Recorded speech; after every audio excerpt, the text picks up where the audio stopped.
అందుకే మిత్రులారా, ఇవాళ మన చిత్తశుద్ధిని ఎవడు ప్రశ్నించలేడు. ఇవాళ తెలంగాణ మోడలే దేశానికి రోల్ మోడల్ అయింది.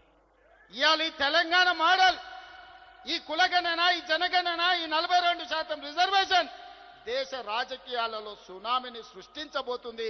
ఆ సునామీలో ఎన్డీఏ బంగాళాఖాతంలో కలవబోతుంది. నరేంద్ర మోడీ గారు కుర్చీ దిగబోతున్నారు.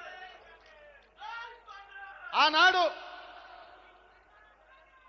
గుజరాత్లో జరిగిన దుర్ఘటనలతో అటల్ బిహారీ వాజ్పేయి గారు నరేంద్ర మోడీ గారిని ముఖ్యమంత్రి కుర్చీ నుంచి మారుద్దామనుకున్నాడు.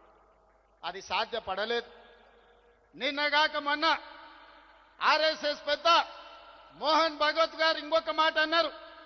75 సంవత్సరాలు పూర్తయిన ప్రతి ఒక్కరూ పదవుల నుంచి దిగాలి.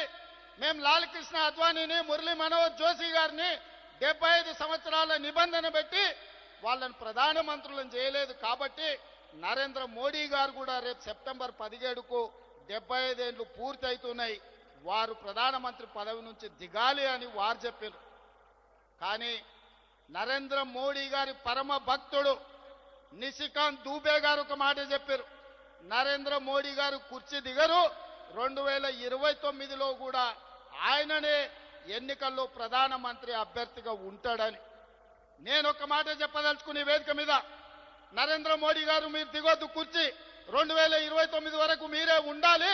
2029 ఎన్నికల్లో అటల్ బిహారీ వాజ్పేయి ఆర్ఎస్ఎస్ చేయలేని పని, నరేంద్ర మోడీని గద్దెదించే పని మా సోదరుడు, మా నాయకుడు రాహుల్ గాంధీ గారు,